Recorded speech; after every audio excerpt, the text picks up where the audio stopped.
Okay, guys, right, I'm back after we had a bit of a PJ Morton. Here he comes again with Clark Sisters, a kind of cool group. And before that, give you a taste of Toba and Omega, one of the guys that are doing Total Beats right about now. And just I have to, again, for guys who kind of know me, I'm thinking going, does Roger play all this sort of type of music and all this kind of like old school stuff and whatever? You go on like say I'm a young man, I'm a big man, I got big children and everything still. I was born in the 70s, man, so we had no choice, man, but to listen to great gospel music anyway. So this is how I do it. That's my foundation, that's where I'm at, and this is what we do. But today I thought I'll call on a colleague of mine over the years. Let me just give you a little bit of an introduction. I have obviously being a Man United fan, I have a favourite for this area and zone, and even though I struggled with the accent, but over the years there's this young singer that I've seen been about for a while, and I know what it's like outside of London. It's real hard to be consistent in ministry, and I have to salute her because she's still on it. She's still doing some great stuff, and like a lot of us, we are pro African at the moment, and she's really pushing that out. So we're going to be talking about different elements like that because I've noticed a switch, and she's there smiling on the other side. So I'm going to bring her in. Sis, can you hear me nice and clear? And make sure everyone can hear. Okay. I can hear you really well. What about me? Okay, we can hear you now, sis. Let me just go for. Yeah, just make sure you speak loud and everything. Still, well, it should be all good, man. Yeah, but sis, yeah. Where do we all start? Where do we start? After, first and foremost, is Nicola, how long have you been singing? Just to get established out there. I would say came onto the scene with the first single round about 2005. 2005. About 15 years. Okay, cool. That's the definitely the early days of the I would say the Gospel Link. Yeah, Gospel Link magazine. Yeah, Gospel Link magazine. Yeah. I remember that. Actually, all the front covers coming to my mind now. Yeah. And how? Okay, it's been 2005. Okay, right before 2005, you must have done some sort of singing in church or whatever. There, what was? How did you develop your skill of singing? Because everyone has different roots, but generally, whether it's choir or praise and worship, what was your roots? Yeah. Mine was quite different, to be honest. I was a dancer. I started off as a dancer in UK gospel. So I had a dance group called GSD, which stands for God Said Dance, and we would do, the gospel circuit type of thing, churches and stuff. Mm-hmm. And when Lieutenant Stitchy would come over to Manchester, he would call on us because we did a song, we did a dance to one of his tracks, the Christian Soldiers one. That one. Oh yeah, you know cool. Yeah. No, here for far or whatever this. Oh yeah, anyway, yeah, cool. Yeah, I remember that track. Yeah, cool. Yeah, so I really had a passion for dance, not singing, to be honest. And then I was touring with another artist in Germany, an artist called Elaine Hanley. She was like a pop kind of gospel diva type thing, and she was part of the Worldwide Message Tribe. So we would tour Europe and Germany. And so I was super happy doing that because dance was my background. And then one time we were doing a gig in Germany, and she just said to me, Nicola, would you just like to just come and sing Yes, Jesus Loves Me at the end of the song? And I went, why? This is in my head. This is in my head. Not why on stage. Because this wasn't a I'm going to let you know before so you can prepare. This was in the middle of it. Yeah. So when you brought up in church and someone asks you to do something, whether you're prepared or not, you just get on with it, which is what I did. Yeah. And that's really how it kind of emerged, should I say. All right. And then, so it wasn't really something that I set out to do. So I always say I kind of stumbled into the gospel music industry as a singer, as opposed to die hard. I've wanted to sing since I was 3, etc., etc. Yeah. So it's quite a different journey for me, really. That's a bit crazy. That's quite interesting, actually. Because the thing is, back then as well, dancing wasn't really the thing to do when it came to church. You know what I mean? So what was the responses you must have got? Because I'm thinking, Tifa, it just about started having dance troops, so that was in its early days. So how did that work out?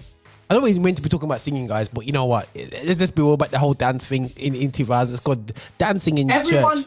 Everyone has their story and their salvation moment, right? So I was in a secular group before the gospel group that I set up. Oh, wow. And we used to dance to Busta Rhymes, Missy Elliott, all that kind of thing. Okay. Anyway, when the Holy Spirit convicted me and we started doing it in the church, what sort of music is this? We were doing Kirk Franklin, Lieutenant Stitchie. Well, we don't like this in the church. Wow. Not on the altar. Yeah. No. Yeah. So we had a lot of opposition. Mm-hmm. But then we did a dance to Silver and Gold, and all of a sudden, I was gonna say that everyone's cool with the whole, and I'm not saying it's cheating, but you back out a Yolanda Adams track, Kurt Franklin track, or Fred Hammond worship track, and dance to it. Everyone's cool with it, but once you get something a bit more active, I noticed people go, we're not comfortable with that, but they weren't sure. Yeah. And I think we were young people who, were on the beginning of our salvation journey, so they weren't sure if it was just a phase but there were a few people who were like, you know what, let the young people dance, let them dance for God, let them do something.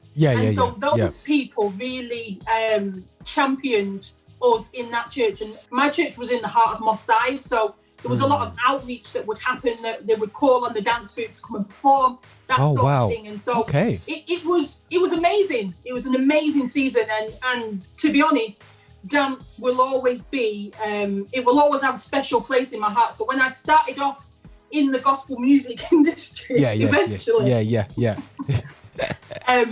I went to Bible college, had the fantastic time in Sweden for a year, and that really changed my life in terms of my foundation as a Christian, because it's one thing to go church on a Sunday and a Wednesday and get an hour, but when you're under the Word of God every single day, you've got chance to question the Word of God, you've got chance to understand the authority of the Word of God outside of a Sunday worship service. It really did have the power to really grab a hold of me as a young Christian and really built the foundation of my faith. And when I came back from Bible college, I was just like, I just want to preach the gospel, like anyhow, anywhere, on the streets. Like, I'm not interested in dance. I'm not interested in music. I just want to tell people about Jesus. That was just me, and that has always been sort of my heart. And then a few months later, my mum suddenly passed away, and was like, okay. Bible college didn't prepare me for this. I was 20, and I had a 14-year-old brother that I now had to raise, and I was just lost, completely lost. Oh wow! It was looking back, it's almost 20 years now. It was a time that you questioned your faith in God, and I'd just come back from Bible school, so you can imagine. Just what was going on as a thought process. But in that period of time, I went through a stage of depression. At the time, I didn't know it was depression because there was not much awareness of depression back then. And so, people say, God's going to do this, God's going to do that. And then someone randomly said, because I used to write poems, someone randomly said, why don't you write a song? And I thought to myself, I've just lost my mum, and your best advice is for Yeah. I thought, this is not Mary Had a Little Lamb. Do you know what I mean? And I wrote this song, and it was all about the journey of grief, and God had given me a word, and he said, what I want you to do with everything that's happened, I want you to go and I want you to share my gospel with people that have been hurting just like you. Oh, wow. And it was a simple instruction. I will never forget it because it was so clear. And God doesn't always talk to me in this way. But it was so clear the song was called Still Here. It was my first single, and that's how the story began, basically. Yeah. No way. Okay. That's something I didn't. I remember that Still Here. I remember that track. Now, that's something that's real, and I think that you talk about mental health and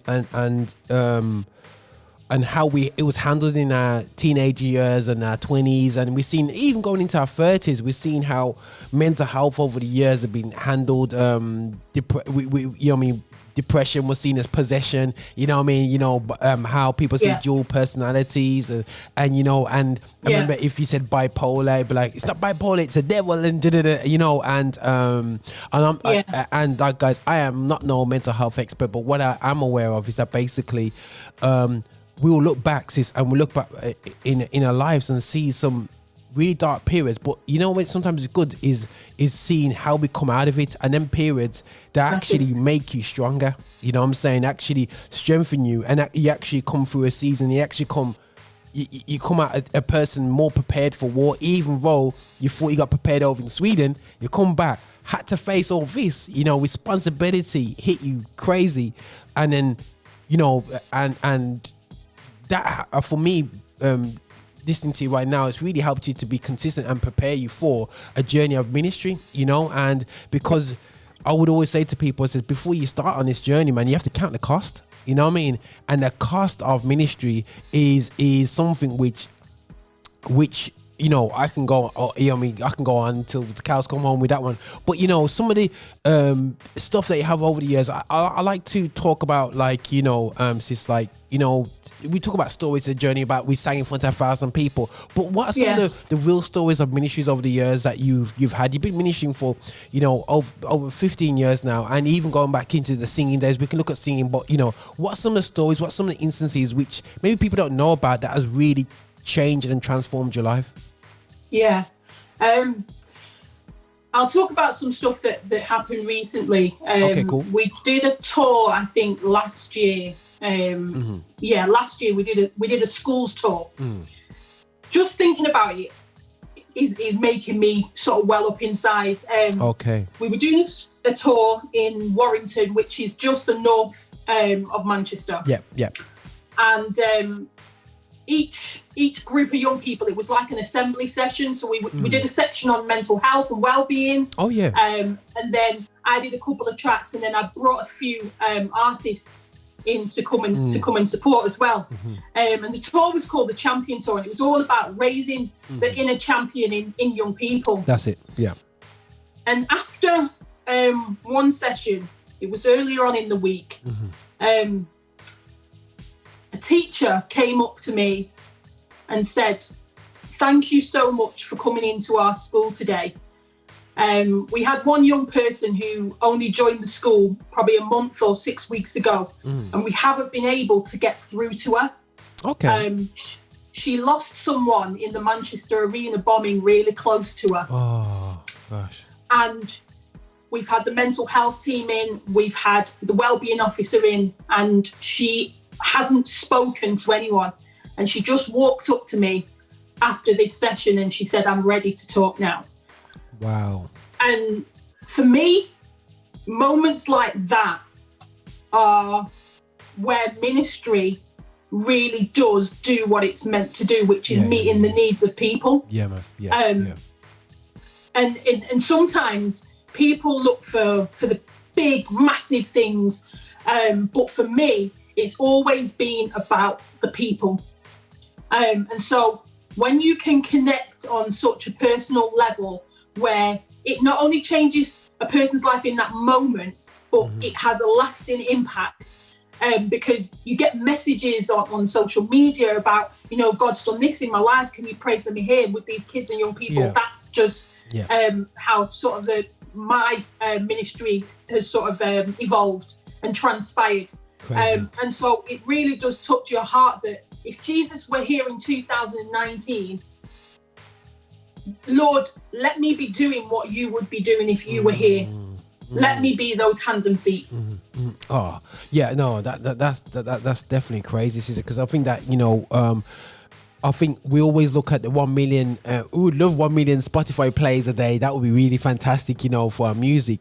But the reality show is when it's actually damaging people. Do we really want that, And when we just, and I think that some of the stories, some of the heartfelt things, this is what we drive for, because the reality show is that, this is what sets us apart. You know what I mean? It just really does set us apart, that we can value that. And I think this is where I want to reiterate on Affinity Xtra that we need to listen. We ain't going to say no to money. We're not going to say no to accolade, and not going to say no to all the awards in the world. We're not going to say no to it. But before all that, if our music, if our creativity is nothing to do with helping somebody else, it's there to make it a hit. And don't get me wrong, we design tracks to please people. I get that.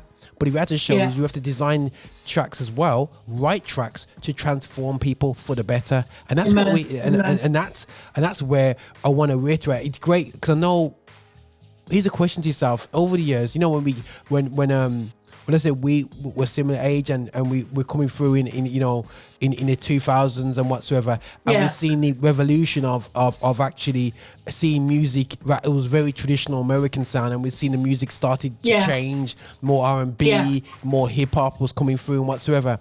Now, especially when it comes to hip hop and Caribbean music, it was very evangelical in its viewpoint. It was very hardcore. You better get saved or you're gonna go to hell. That's the talk it was talking.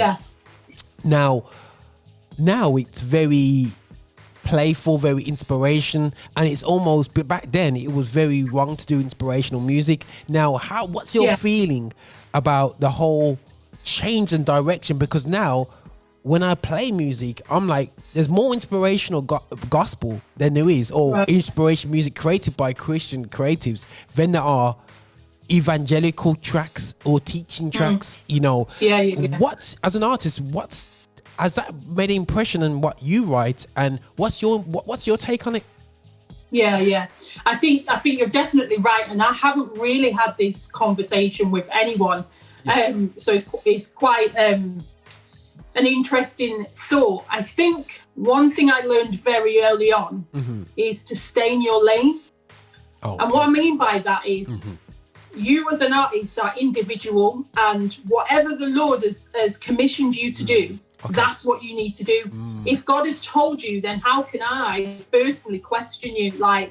There's a question of, am I a Christian who sings and performs and writes, or am I a gospel artist? I will wholeheartedly say that I'm a gospel artist, like whether I'm going to perform in a club or a church. Like the presentation may slightly change, but not really that much, because I know the mission that I'm on. And I think for artists, you're always evolving. So how you start out might not be who you are in the next 10 years as an artist, because you're growing and you're changing. But I think the main thing is to stick with the main thing and to focus on what God has actually called you to do. And if you don't know that, then discover what that is, because otherwise you'll just regurgitate something that you think is hype now, or something that you think the listeners want to hear, but it's not actually who and what God has called you to be. Do you know what I mean? And I never want to stand on a platform that God never called me to be on, because it won't go well with me. Do you know what I mean? No, 100%. Because I think there is artists which actually change their sound to be popular, change their you know what I mean? And we've seen it over the years, artists. And you know what the scary thing is, we look back and I giggle to myself, because so many people have left kind of being a so-called gospel artist to be inspirational. They bring out an amazing single, and then you never see them again, because the reality show is the grass is not greener out on the other side as green as what they think it is. And for me, it's important that we kind of emphasize is that show me an artist that has been successful over the years, that has gone for the latest hits or the styles or the inspiration, gone to be inspirational, gone to be an artist. There's not many, if not any, you know. So it's just amazing.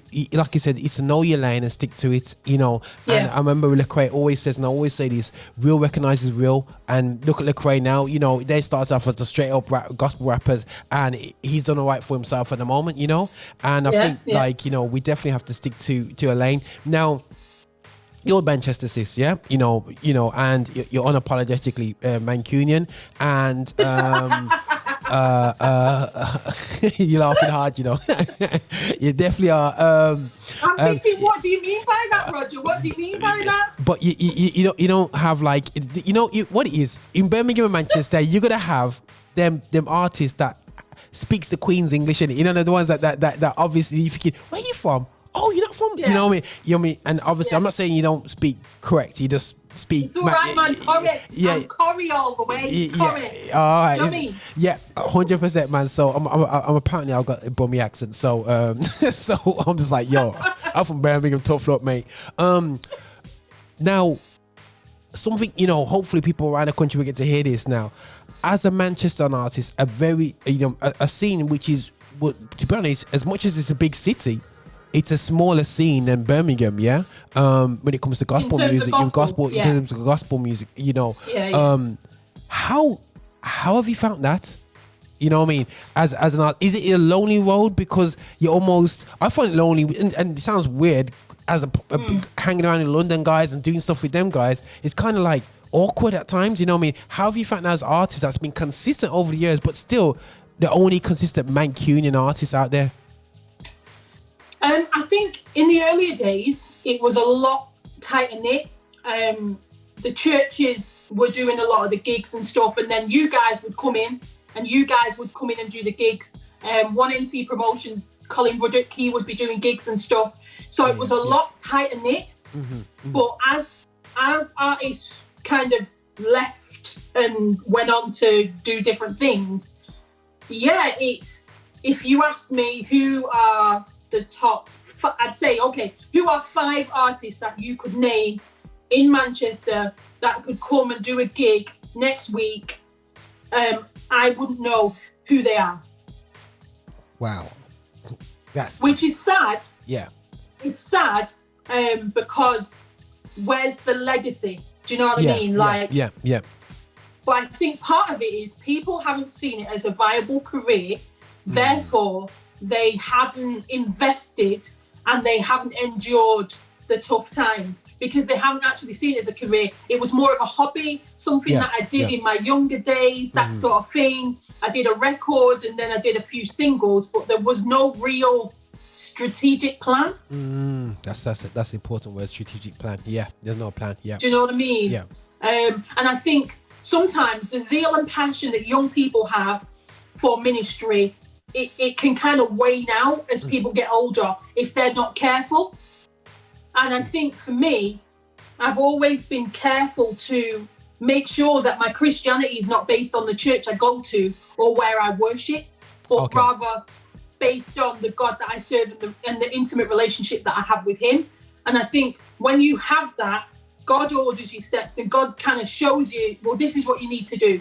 And also another thing is some people just weren't willing to go on the M1. They weren't willing to take that trip to London, put the petrol money in the car and actually do a gig for nothing. They weren't willing to do it.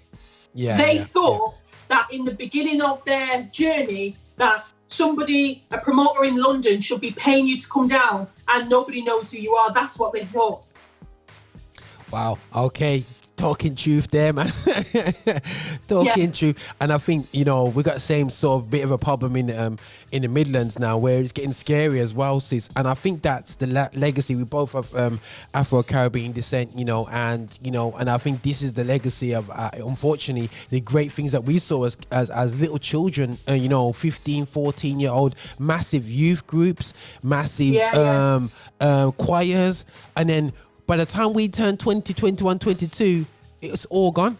You know what I mean? Where's everybody gone? You're looking left and right. You know what I mean? Where's gone? You know, I remember when doing events and the gigs were London, Birmingham, Manchester. That's how Fred Hammond. I remember looking at the flyer. Yeah. You know what I'm saying? Fred Hammond, and it was the orange flyer. It was in a court. His album in a court. You know, and I looked at it, and I remember seeing. You know what I mean? The 3 main gigs that you would do. You know what I mean? Now people barely come out to North London, past North London. Now they just go to London and gone, and it's frustrating. You know what I mean? For ourselves. So. In terms of Manchester, now this I'm going to keep going on to you about Manchester because I think I think people just need to recognise that, you know, I was in a meeting just to put it out there. You know, last we was talking about all the whole gospel thing. You know, we down at, you know, with GMA, and all these talks and about coming together as a gospel industry. And I said to them, whatever you write down for London, it's different for the rest of us. Yeah, whatever you think is great platforms, you know, it's different for the rest of us. You know, you can go and do gigs at 5 churches and get and let's be real, get paid some decent money. You know what I'm saying? Yeah. I can't think of one in Birmingham. I suppose in Manchester it's tough as well. You know what I mean? No. Sorry, let me stop you there. Okay, when it comes to the churches, when it comes to the churches, the landscape changed in the last 10 years. Okay, go for it. So what's changed? So I did a gig in Leeds, which is way smaller than Manchester. And there was about, I was invited by a Jamaican, but it was predominantly Nigerian pastors. There was about 5 Nigerian pastors in this. Go for it. In this event. And they called me up and I started to sing. And the pastors were all talking. So I said, I'm not here to prepare the way for you. This was at the beginning of my set because they were blatantly talking and blatantly disrupting what was happening. I said, us people that sing and worship are not here to prepare the way for you to preach. We're assigned by God. We have an anointing, and the whole place went quiet. After that gig, I probably got about 5 or 10 gigs. Okay, yeah. One disturbing moment. Yeah. And these were pastors who had planted churches in Manchester. Yeah. Predominantly Nigerian. And they were doing worship events and prayer events, and they would invite us to come and sing. And we didn't have to send our fees, our costs, because the honorariums tended to cover it and more. So about 10 years ago, the landscape of the churches in Manchester changed significantly. Okay. The problem with it though was that they started to do concerts for free, and all the promoters just got sidelined out of Manchester. Yes. It was good on one hand, and on another hand, it damaged the live gig circuit massively. Yeah. And that's a valid point. I thought that's something that we raised, you know, in the early days of, you know, KICC, doing massive gigs, bringing over Israel Horton, doing it for their congregation, whatever. And what they didn't realize, they destroyed the gig circuit. And I remember when I don't know if you remember when Canton Jones came over to the UK and he did a gig in Birmingham. He did it for free in a church. Everyone came from everywhere in a big church. Right. Because of the deal that they brokered with him, they was able to do that. The problem with that is Canton called me later and said, yo, I want to do GR Live, I want to do this, I want to do that. I said, bro, you're worth nothing to everyone. You've devalued yourself. By doing free gig, you've devalued yourself. And I think that, again, this is the classic problem that we have in the UK music scene, is that we're detached from the church decision-making itself. And they just see us as a separate entity and say, okay, right, we actually don't care of the effect on the gospel music scene.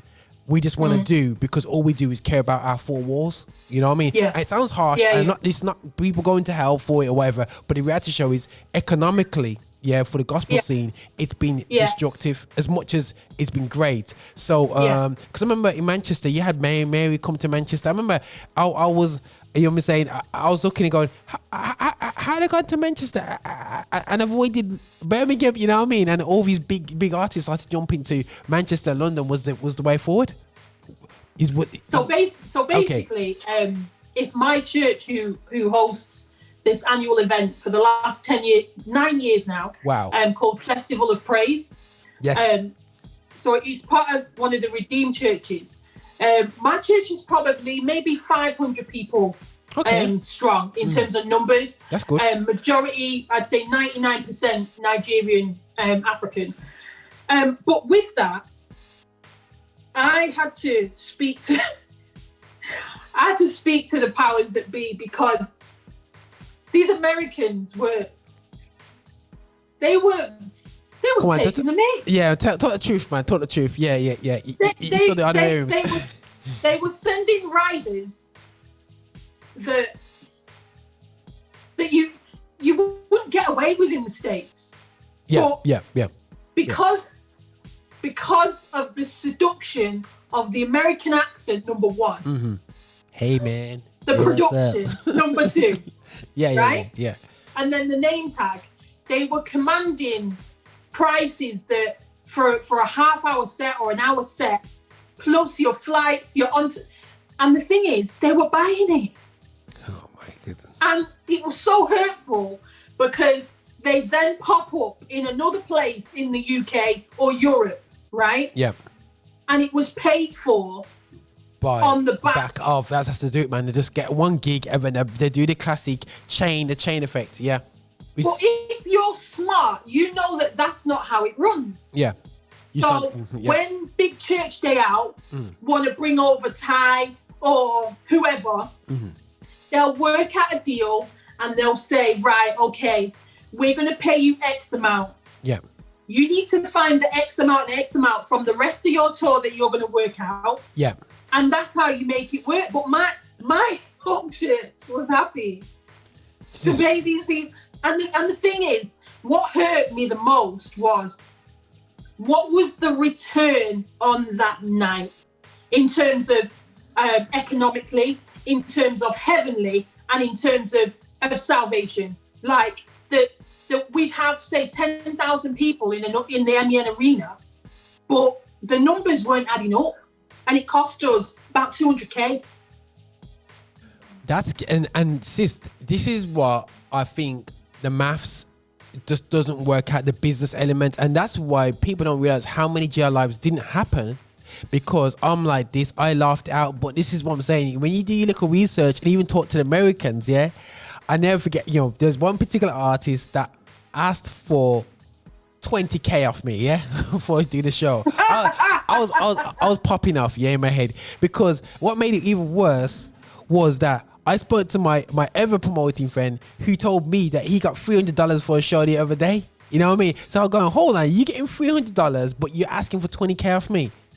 And this is when it becomes, gotta be real careful. And I've had to protect myself, because in one sense I know the real deal with a lot of the artists in America. Yeah. So when people are talking about these people, this psalmist, so-and-so, these great people out there, I'm like, if you only knew, you know what I'm saying? Right. So I don't know if you've had to protect your heart. Listen. I was doing a lot of the backstage interviews with some of the artists. Yeah. And I was talking to one artist, and when someone just don't seem quite right? Like, you're just picking up on some vibes. Yeah. And then within a month, they were all over the media, the press and the media worldwide, with some indiscretions. And I thought to myself, I mean, all have sinned and fallen short. Been there, done that. But do your due diligence, and don't just book based on because they're going to get the people in the door. Yeah, you need the people that are going to draw. I know that. Yeah. But don't be robbed in the house of God. Now, don't rob yourself. Out of my personal experiences, when it comes to being robbed, or people would say robbed or whatever, in terms of people misbehaving. So I'll be honest with you guys, I've done shows, and when the artist actually makes me look bad when they go out there and it comes out in the light. So what I decided to do is introduce I call it my sin clause. So I said, listen. That's right. So I said to them, literally straight, and people can laugh, and this is for British and US artists. Listen, if you can if it just stick to the Bible, man. You know what I mean? Just if you mess up, yeah, I can sue you for damages because it affects the damage of me promoting the show and my show. I've had artists call me back and says, "What's that about?" You know what I mean? I said, according to the King James version of the Bible, I just did that. stick to it. You know what I'm saying? Stick to it. No, funny. And I've had artists, big artists from Mali and all these guys hit me up and say, "Yo, what, go on?" And I go, explain to them, and they go, "You know what? Fair play, mate." You know what I mean? I said, if you can't sign that, I might as well do a Jay-Z gig. You know what I mean? Straight and make some money. You know what I mean? Because I'm not going to make no money from this show. You know what I mean? So if this is about God, and if you can't say that you're doing your best to live legit, we all understand mistakes, but doing your best, forget it. You know what I'm saying? Yeah. So just in case everyone's like, I like that. You know what I'm saying? Good. So sing clause, and then people go say, "You think you're perfect?" I said, "Listen, mate. If I'm gonna go and I'm gonna pretend to people that I know." I remember Tone. Remember his old demise of Tone, because he's still one of the best ever artists out there. And I might play a Tone track afterwards, actually, just because it was absolutely stupid. See, at the time, I must admit. I would say at the time that we were coming through, Tone was just stupidly talented. And I remember he said something that I'm not here to direct people to me. I'm here to direct people to the cross. That's the focal point. But what they don't realize is the reality show is that it's called follow me as I follow Christ. That's how Paul's operating. Nobody's going to follow somebody who's just pointing to something which they're not prepared to do themselves. Why am I going to go that way if you're not willing to go that way? So it's important for me to go to definitely 100% go that journey. Now, I know these guys, you're thinking, but everyone's got the digestive biscuits going on now. It's listening into this whole conversation. But moving away from that, now we're going into a crazy 2019. Everyone's preaching greatness and things are going to be happening great for 2020, the next decade. I see that from a distance, you're doing a lot of Afrocentric stuff. You know what I'm saying? Which is right. Yeah, so you see you smiling, yeah.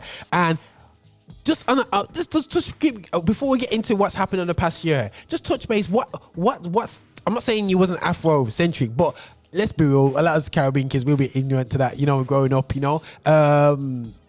what drew you into the Afrocentric kind of stuff and empowerment in terms of education in that area?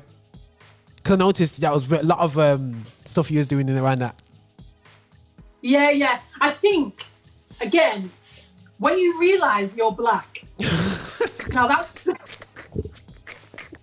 sounds so funny, but when you realise that your blackness is relevant, that your blackness is powerful, and that you have to use the platform and the voice you have to speak on that in whatever way you can. And I think I've always been passionate about people. I grew up in a white majority neighborhood, but I've always been passionate about people. But then I think when you realize I'm grown now and I must contribute to the legacy of my people, you're just like, you know what? I don't business. I'm unapologetically gonna be black. Yeah, man. That's it. Yeah. That is it. So we ran a Manchester Black History Festival, which was, fantastic. I co-founded a network for black women in business and professionals. So it's a networking group, basically, that runs quarterly events. So really, it's about empowering the black community in whatever way, shape or form that I can do that. Do you know what I mean? Whether it's through the music, or whether it's through other means. Do you know what I mean? Yeah. Because I find that the church that I go to is predominantly Nigerian, and they don't understand the blackness that I'm talking about all the time. Because they grew up in black community. When you didn't grow up in black community, your experiences are very, very different. Yeah. I get you. No, 100%. And you now understand where you stand, and so where you stand, you want to make a difference. Oh no, 100%, and that's something which I salute you for that, because I know that a lot of us and our parents have shielded us from, and our grandparents have shielded us away from the realities of it. And somebody said this to me the other day, which was real powerful. When I was little, my dad only let me play in the garden. My dad barely let me ride my bike in front of the house. Yeah. He always kept me in the garden. And somebody said to me, do you know what that's really about? And I goes, what do you mean? What do you mean? He said he didn't let you out because he's got fear that you can't be running around there in a white area as a little black kid by yourself with the reality of the show is he's fearful for your life out there. That's a reality. You know what I'm saying? As a child. As a child. You know what I'm saying? You're running around with your friends. You go, but Dad, my friend knocked my door. Sorry, you're not going nowhere. You know what I'm saying? Because he cannot guarantee. He knows there's people out there that's been racially abusing him over the years and whatsoever, and he has to protect his. He won't tell me, but he said when they broke it to me like that, I was like, yo, never thought of it like that, you know. And now it's for us not to shield our children by being silent about it. It's about being in an educational way, not a bitter way, but just an educational way, and making them proud of what they are, and being not scared to say that they're black. You know what I'm saying? Exactly. And no, it's so true. It's so true. And I think, you know, I was like one of 3 people that were black in my school, in my high school. Do you know what I mean? Like, when you grow up with not liking your skin, not liking your hair, because nobody can comb your hair because it's so thick. You know, you grow up with these things. It will have an effect on you. So when you realize I'm black, listen, we're not going to be silent. No, we're not going to be silent. And that's just my stance. It's not in an arrogant way or an oppressive way. It's just I'm confident in my identity, and I want to help the generation that are coming up to have that same confidence, so they don't go through the same struggle. Do you know what I mean? Oh, 100%. No, 100% agree with that. And that's what we're about. And that's what we're doing, Affinity Xtra, because we want to be proud. And I think I want to break the norm of basically having to encompass other styles of music to be popular. We're going to be popular because we're going to be representing black music. You know what I'm saying? You know what I'm saying? And just get over it, people, you know. And when we are successful, they're going to say, oh, yeah, we knew that. No, he did not know that. You said to drop some worship tracks in there. But no, we're not going to do that CCM's thing on there to make it popular. We're not going to do no, you know what I mean? God bless to you, all our Z7 crew. Well, we're not going to, you know what I'm saying? It's not going to, you know what I mean? You know, you got enough platforms out there. You know what I'm saying? Yeah. You know what? The Tribe crew, man. But the thing is, they have their platforms. Yeah, and everyone has their platforms. So why can't we have our platform? You know what I mean? And why can't we? You know what I'm saying? And we are having it, and we're gonna do it, man. We're gonna be proud of it, man. Okay, now I want to get to this point because I think you have a massive testimony to talk about right about now, and people are freaking. But we have about 15 testimonies so far already. But this is the realness, guys. When you see people just bringing out the singles, this is why we need to support. This is why we need to talk to people and realize that, you know, we're supporting something bigger than what we just see as a single or as a flyer or a like or whatever. So, sis, last year, man, just be real with us. What happened, man? You know what I mean? Because Nicola, I was speaking to you Octoberish time about doing a gig, and then obviously something happened and with the venue and we couldn't do it, and then all of a sudden you've it's been a crazy year. So kick us off, man. Just explain what's happened, man. So first of all, thank you for having me on the show. It's kind of the first time that I'm really sharing in such a public way, which is a big deal to me. Yeah. No, I appreciate that. I just finished 2 tours last year in November, and I'd had quite a large break from just focusing on gospel music to work in the charitable sector. So I was really excited to come back. Do you know what I mean? The tours were both amazing, exhausting, because I'd also recently taken up a new post working for the Church of England. Cool. But I knew that God had carved out this path. And it was absolutely incredible. So many testimonies, so many stories. And I'd released some singles and I was gearing up for the album to come out. So excited, so ready. Yeah. We'd worked hard on this project. We were like, we need to get the songs out, Yeah. And then I did an announcement on the 2nd of December. And I said, guys, I'm going to be announcing the next single in the next few days or so. I was at work in the office doing some stuff, and then I was going to be leading a school assembly. So got in my car, and then I think on the radio they were playing, I think there was a bomb in London that had gone off on that morning. And I remember I was listening to it really intently because it really, really, really got to me. And then I was coming up to a traffic light in my car in Bolton, and the light said go. So I just continued on my path, and then a car, what I thought was waiting at the light because they said stop, just literally drove straight into my driver's side. Jeez. And straight away, I thought, this is it. Wow. This is the day that I am no more. I felt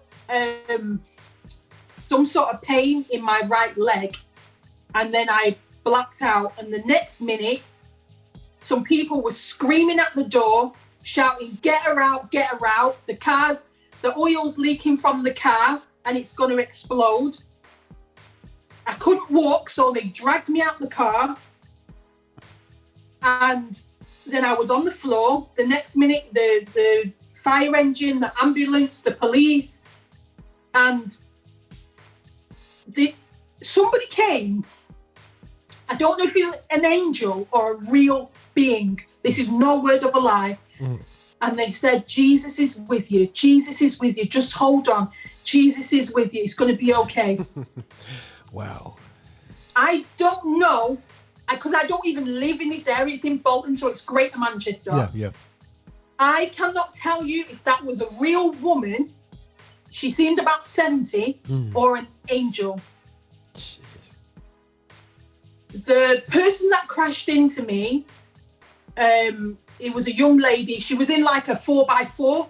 So I was in like a mini Countryman. So the impact on the car was such that the road was here and the car was moved to say about, I'm not good with feet and that, but it was moved to such a degree that it was only the lamppost that stopped it from being moved any further. Jeez. And I just couldn't actually believe what I was in. Wow. You see it in the movies. I couldn't fathom it. And I knew all these kids were at this school waiting for me to lead this assembly. Oh. So the police came, they asked me my name, all these things, and I was trying to speak, but I couldn't actually speak. So they were like, does anybody know a name? So then I started to have an asthma attack. Oh, goodness sake. And I'm just like, this can't actually be happening. It can't be happening. Anyway, they got my inhaler, and then my breathing started to regulate a bit better then. By this time, they cut off my tights to see if there was actually any sort of flesh wound to my leg, which is where I felt the most pain. No flesh wound, thank God. So they then called one of my relatives, who then came in met me at the hospital. The ambulance had taken me, etc. But before all this, a week before, my brother said he'll clean out my car.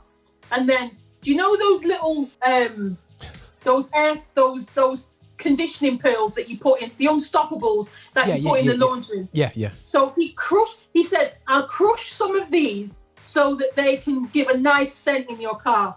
So when the police officer was looking for the inhaler, she found this little plastic bag of these crushed white unstoppables, and she brought it and she said, we found this in your vehicle. Can you tell us what this is? So imagine, I work for the Church of England, and they found white powder, and I'm a Christian. So I was trying. My brother gave it to me. They did whatever they did, and I wasn't arrested, praise God. So anyway, moving on, I'd gone to the hospital. They did a few checks, and they basically said to me, you've got whiplash and you've probably got some sort of maybe some torn ligaments in your foot. Okay, cool. In about 6 weeks, you'll be fine. 6 weeks came. I've been in absolute agony, couldn't walk properly. I was on a crutch at this time, and life just literally went to a standstill. It became Christmas time now, and I went to see my dad, and he said, if this is what they're saying it is, then why is my daughter walking like this? So he took me to A&E. They did an X-ray there.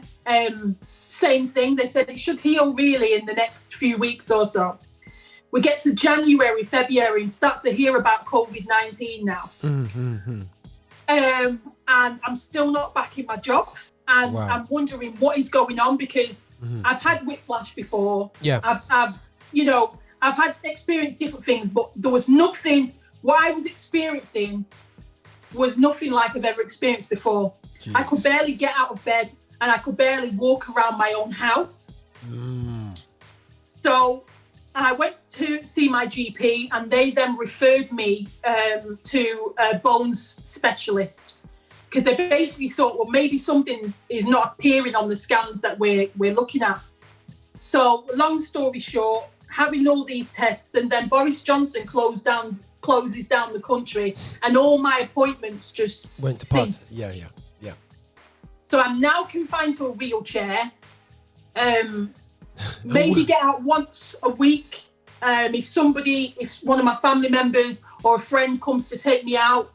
And I was literally looking at my four walls every day thinking, God, is this my life? Like, will I ever be able to walk again like a normal 30-odd-year-old woman?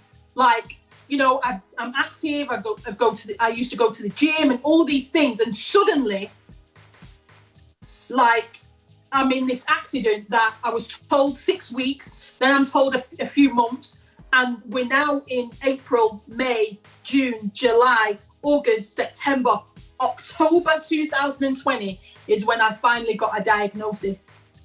What? Yeah. So from December 2019. 10 months. Wow. To get a correct diagnosis. I thought I was going out of my mind. I actually thought, am I making this up? Like, you start to think. I mean, to the point where I couldn't cook. I couldn't clean my house. Basic things like getting a shower was like climbing Mount Everest.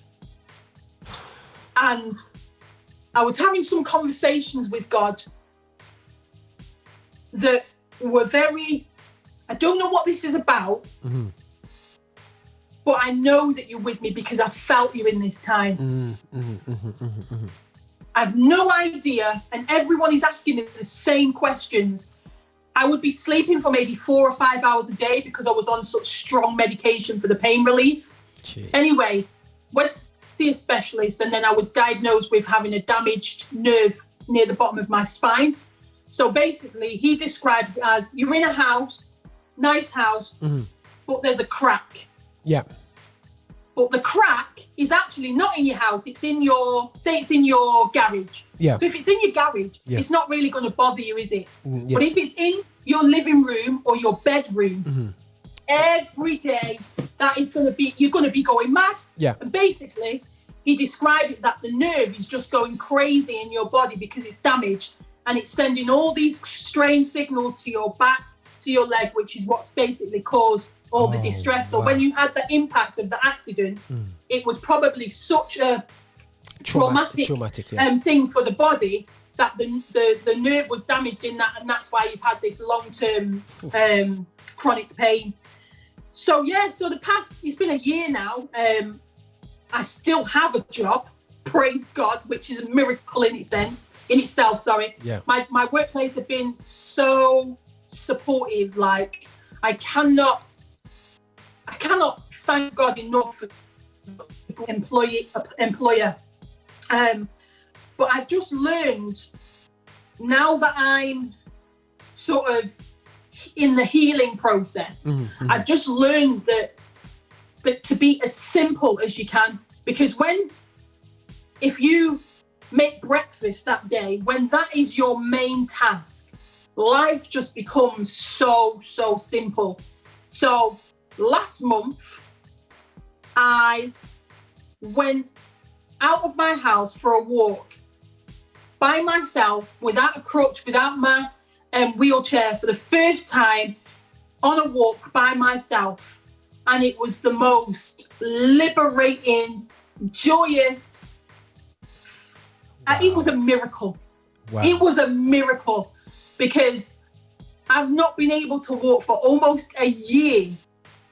And now I'm learning to walk. So I'm the happiest woman in the world right now, because although the symptoms are still there, I'm on such strong medication now. I've been prescribed something a bit better, and I've still got a way to go in terms of the treatment, but I'm not where I was. Wow. Yeah. You know? I feel. Wow. That's that's amazingly, like, just to hear where you are now. But it, like I said, people struggled in lockdown, sis. Yeah, when they could easily get around their own house. You know what I'm saying? You were in lockdown. Yo, it just a one room flex. You know what I mean? And it's like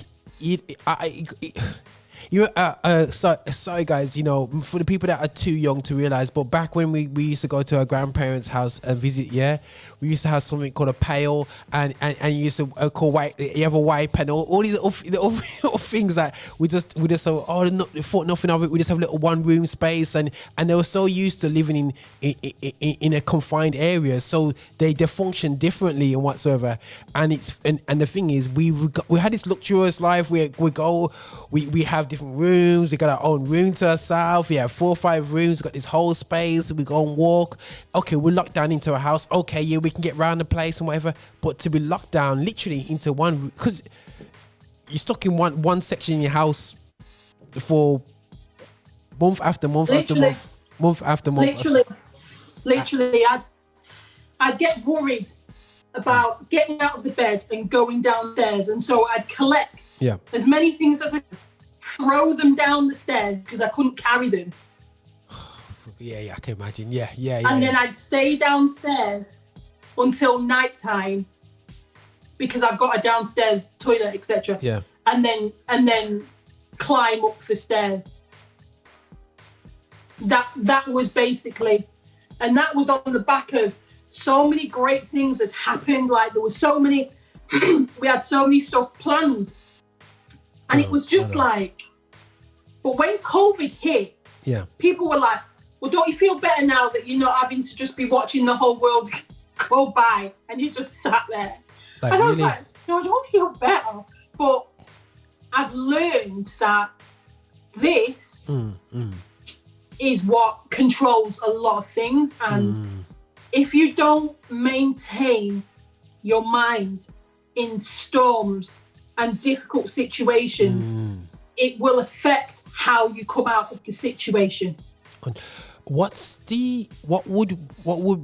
one of the, right, you are like me, I went for walks, obviously that's out of the question. I did 7k walks every day in that kid. That was totally, now I'm thinking, oh, second, I was turning wild just being stuck in the house and whatever. Now, what was your just practical thing that you helped kept your mind going? You know what I'm saying? What just give us a hint. Just what things kept your mind going? So my circle, definitely. My circle would come round, even when I didn't want them to. Okay, nice. They were constant and have been constant from day one. I looked at every nook and cranny in my house, and everything that I wanted to change, I decided I'm going to change it. So I literally had my whole house redecorated. Okay, cool. I was desperate to have a studio and a place that I could be creative. And I was meant to do it in the December that this happened. Okay. This happened, and then the room I was going to use was just the absolute tip. It was full of clothes, all sort of things. Now, where I'm sat now, all right, the Lord man, came through in COVID, in my own personal pandemic, and I'm now sat in the place, and I was listening to Affinity last night, and I had the low mood lighting, and I was just like, this is my own little vibe. This is my own club. Do you know what I mean? Yeah. I hear you. So I've been heavily focused on redecorating. I mean, not me personally, but just stuff around the house and that, gardening. So the little bits that I could do, I would be sat down and I would be trying to plant things, like sat on the grass. Yeah. So I bought a lot of plants and stuff. That was really, really therapeutic for me. And I think I had a lot of time to think. Okay. And I think when life has been so busy, I had so much time to process what wasn't working, to process where I wanted to go, to process trauma that had happened, to just process it. So now I feel like emotionally and mentally, I'm so ready for the next. Okay. So I also was watching loads of fake Instagram lives. Oh my gosh. Instagram lives saved the day. No joke. Yeah. No joke. It definitely, social media definitely went up to another level. Now, after great, I know we're gonna come to close. Like, Bridget, I'm ready to go in even more. Great conversation, absolutely great conversation, man. And hopefully everyone can get a vibe, and hopefully everyone can be encouraged, because there's, I think the journey, yes, from transforming from a dancer to a singer, and then having, to deal with religion, and then just looking in the mirror and going, yo, I'm black. You know what I'm saying? Yo. And actually being angered when you actually see anyway, that's a whole other thing. But anyway, before I get started, right, you said next. We're gonna end on what's next for Nicola. Have we got the double platinum album ready to come out now? Because I saw the videos that you was lining up in autumn last year and whatsoever. So what's the plan now going into 2021? You know what I mean? So 2021, I've got an album to finish. Like, I've literally got a couple of tracks. Okay. So as soon as I am able to physically able, like when I'm back in work, which hopefully won't be too long, I'll be able to get back in the studio, finish those songs off, and release that project that I can't wait. Brilliant. There was a music video that we wanted to bring out a song, but I'm not physically able to be in a video, and it's that kind of song where you have to be. Yeah. Do you know what I mean? Yeah.